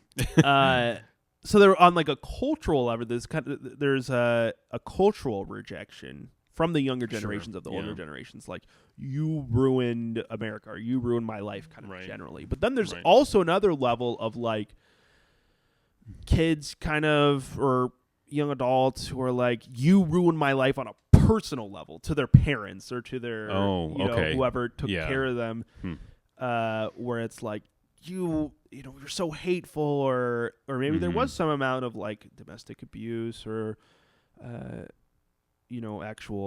actual reason to want to distance yourself from your parents. But it's like there's this whole mindset of, we don't owe you anything because you are trying to ruin my life with your politics, or you are trying to ruin my life with your actions. And it's really sad to see. How do we bring this back into? But you're talking about the family unit and how it's like, it's really almost sad like to you, see, like and you I can't think even accept the fact that your family. Up, where like maybe a lot of these people are so polarized. A big part of the reason is because they didn't feel unified with even their own family. If you can't feel unified with your own blood, how are you going to feel unified with people who disagree with you and you don't know them and are strangers?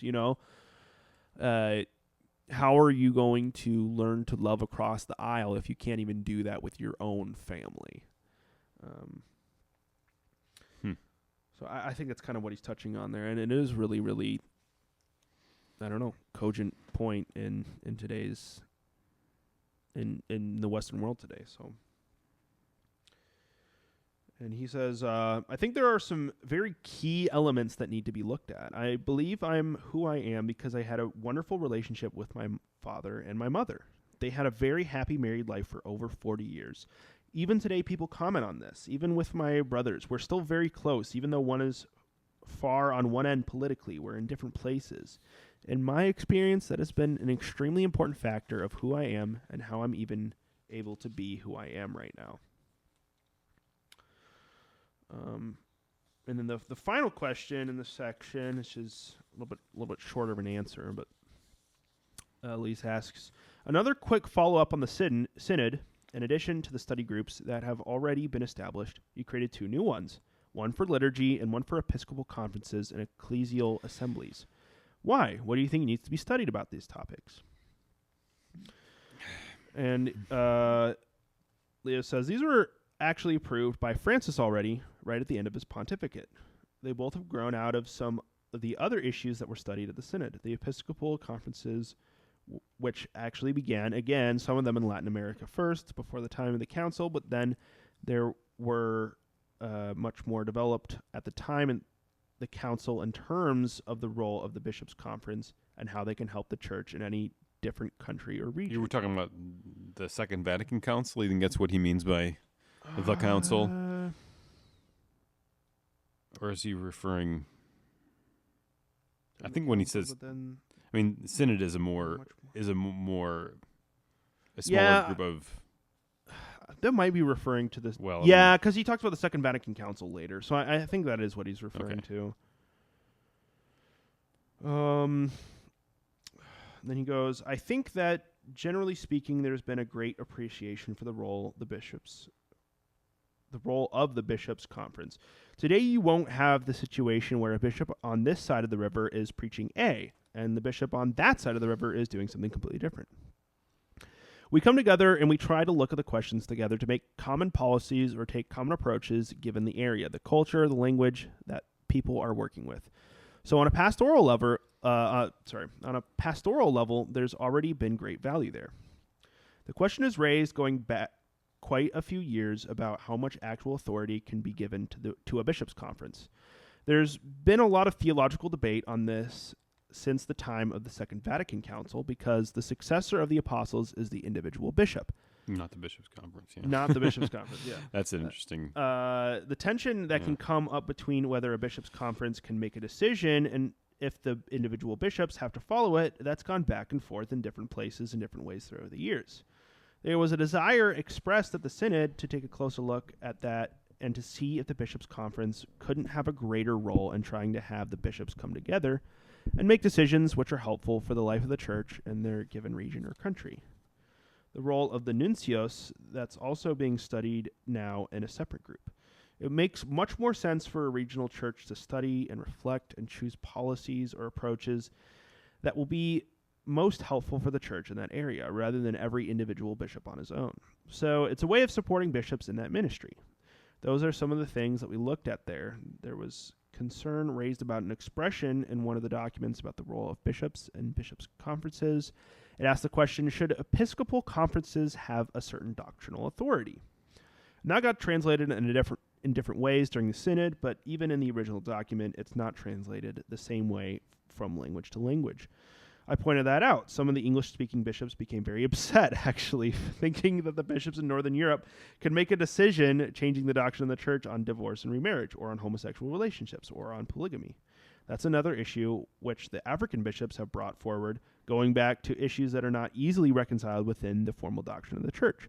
So because of translation differences, that became a question of discussion of the synod. But the issue remains, as episcopal conferences have developed, what kind of role they can play. So that's really cool, because it kind of gives us a peek into, this polarization is not just happening among the lay people. There's an amount of disagreement between the American bishops and the European bishops and of course the African bishops, who are probably the most conservative out of all of them, right, by far. You look at like Bishop Sarah or whatever, Cardinal Sarah.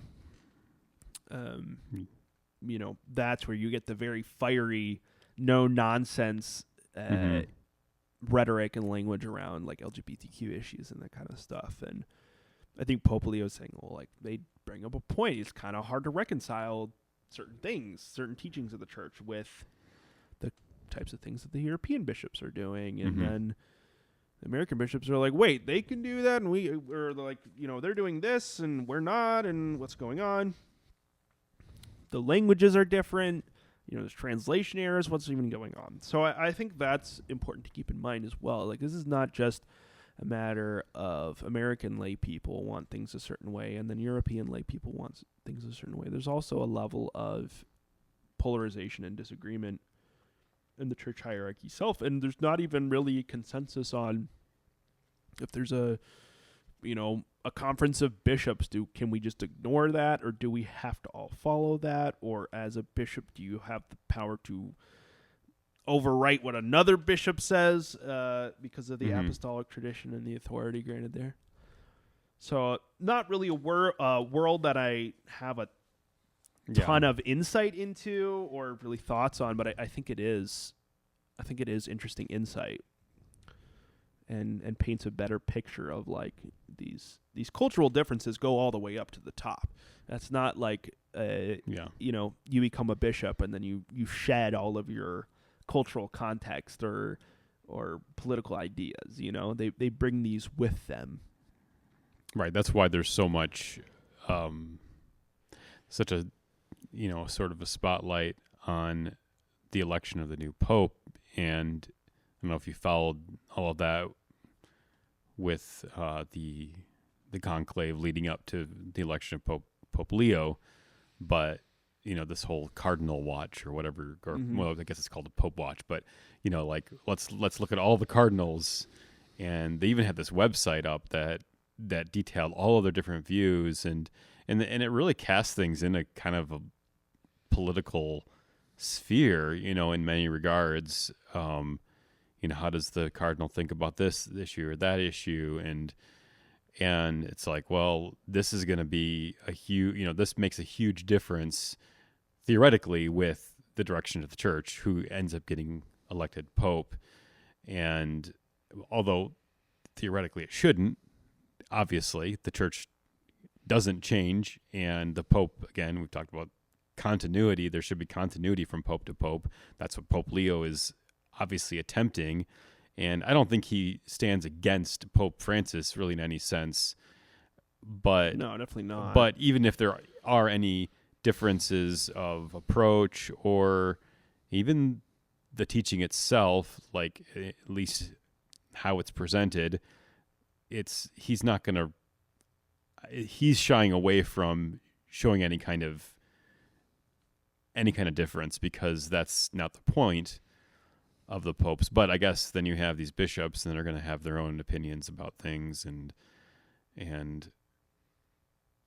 I guess I don't know if he's speaking to the fact that that's allowable. I don't know if he's saying that, oh, well, this bishop over here can make this decision about doctrine. No, I don't think he's saying anything definitive about. He's more speaking to the fact that that's a reality that we have to sort of deal with, or I'm not sure. I mean, to me, it's a little bit vague because, again, like you said, he's talking about things that I just don't. I don't know how things. Well, and how it's those kind of things funny work too. together, I but- mean, maybe it's kind of just a colloquialism of kind of the way that Americans talk, but it's funny hearing Pope Leo kind of come in and being like, I don't really know what the hell's going on yet. Like, I'm learning this too. Like, how do I approach all of this? I don't really know. Yeah, well, that's an interesting point. Being like, oh, so I'm Pope now. Okay. Yeah, and I was over in Peru. Yeah, it's not like you and- expect to be elected Pope. I mean, maybe he had an inclination that it could have been him, but I don't think it was something that he was banking on or preparing for in some specific kind of way. But yeah, really interesting interview. I'm really curious to read kind of the greater biography, because I don't know a ton about Pope Leo's life before becoming Pope Leo. And I think that these kinds of interviews with these types of questions, which are very, very direct, with kind of these direct answers, I think that's not super, super common. It is definitely notable. So I'm glad we could go over it here. And, maybe as Pope Leo kind of grows into his role and is able to, hear advocates for the Tridentine Rite, hear advocates for the LGBTQ community, these different polarized little niches of the Catholic community around the world, that maybe he'll be able to kind of paint a clearer picture and give more conclusive answers on these kinds of things. And yeah, I mean, kind of speaking to that a little bit, I think, coming back to experiences in Latin Mass community courses, a lot of talk about, I don't know, the wisdom or the implementation of Vatican II, and then individual popes and kind of their approaches. But obviously lots of talk about Pope Francis and all the things that he was doing wrong. And I say that as, that this is what people talked about. But who am I to judge? No, no, but, so anyway, what I was getting to is that we weren't around. I wasn't around that, that group of people when Pope Francis passed and when Pope Leo was elected. And so I didn't really get to hear kind of like, so what do you got, what do you think of Pope Leo? What are your thoughts kind of like? And in a way, I'm kind of glad I wasn't. I didn't really want to hear what that doesn't sound like I'm closed-minded. I don't want to make it sound like I'm closed-minded to their viewpoints, but it was kind of like at some point, all of that talk doesn't really do any good, right?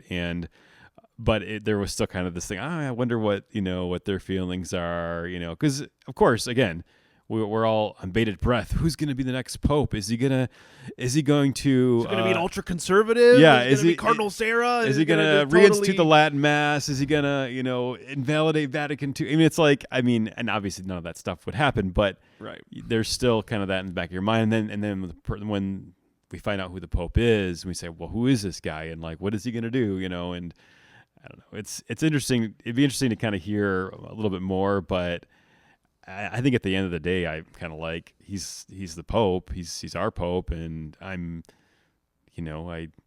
thank God for him. And we'll wait and see. And I don't think that the election of a Pope is something you should be like.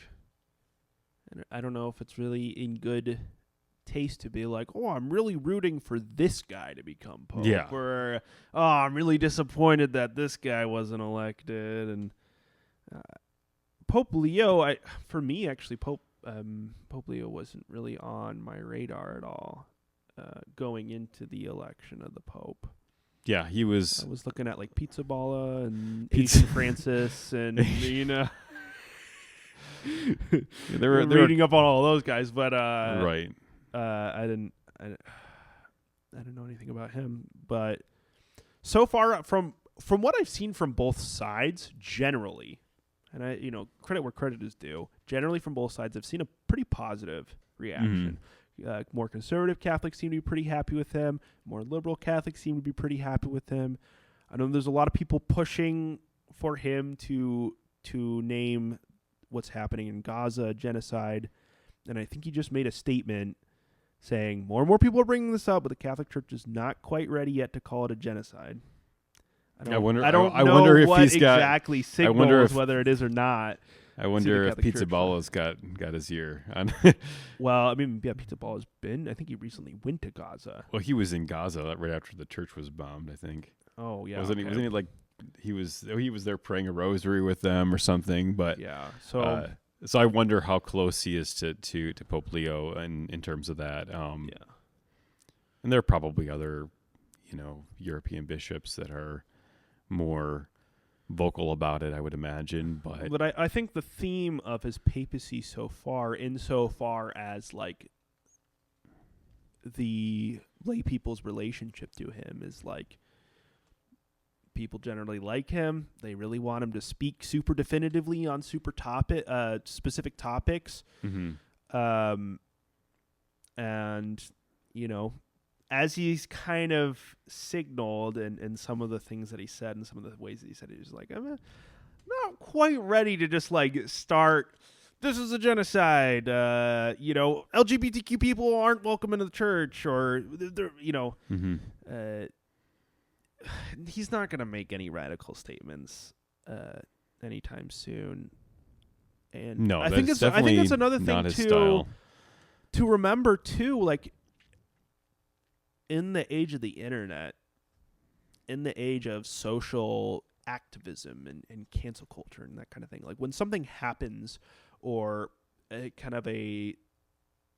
consensus is reached, it's like there's so much pressure on public figures to make a statement one way or another right away. You have to say that you're pro-Palestinian. You have to say that you feel this way about this thing, or you have to disavow, political violence and that kind of thing.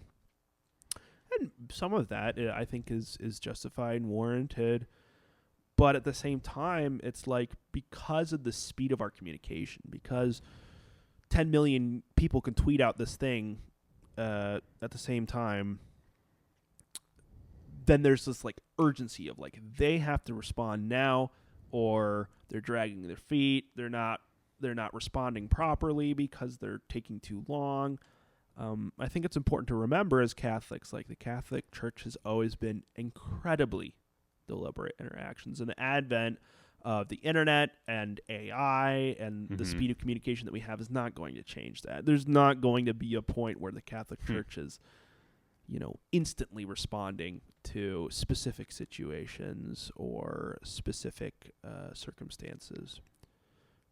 Right, even if they are very online, right. Well, we know that a lot of these bishops and cardinals, they're on, they're on Twitter. They see the stuff, So It's not like their head's buried in the sand That's or something. true. It's I mean, just, it's some of them are more online than others, I suppose, but yeah. they're not. Yeah, I mean, that's an interesting point. I mean, we would expect them to be able to say something right away because of all the information that they have at their fingertips, but that shouldn't change. And it's something that I need to remind myself too, because over the past couple of weeks in kind of the aftermath of the Charlie Kirk shooting, I found myself spreading misinformation like 5 different times to different people over the week, because you get all the stuff right away and you see 50 tweets saying one thing and you're like, wow, that thing's true. And then you're agreeing with stuff, and then you go back, and the next day all of a sudden all those articles are deleted and you're like, what happened? And you're like, oh, it was never true to begin with.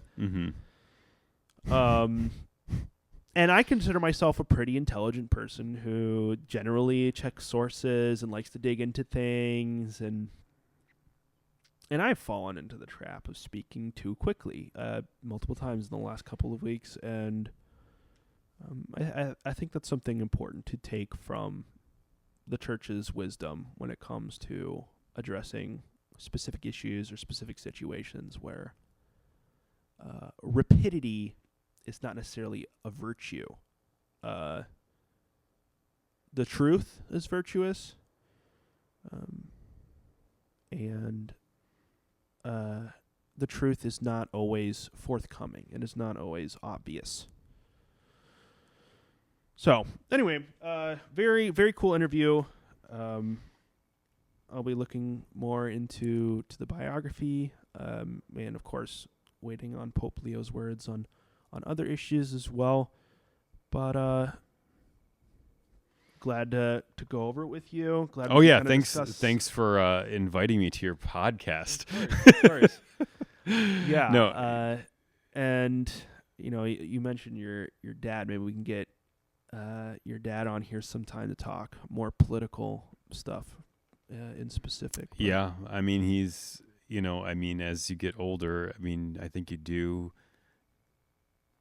I certainly have found myself more and more deliberate in my speaking, in my judgment and whatnot, but it is interesting to think about. Well, an older person should have obviously a broader perspective. They should be able to. They should have more wisdom, but that doesn't always translate to, well, they're right on every subject. They're right on every viewpoint, but it's important to hear what they have to say and try to understand, like, okay, what am I missing here? Am I?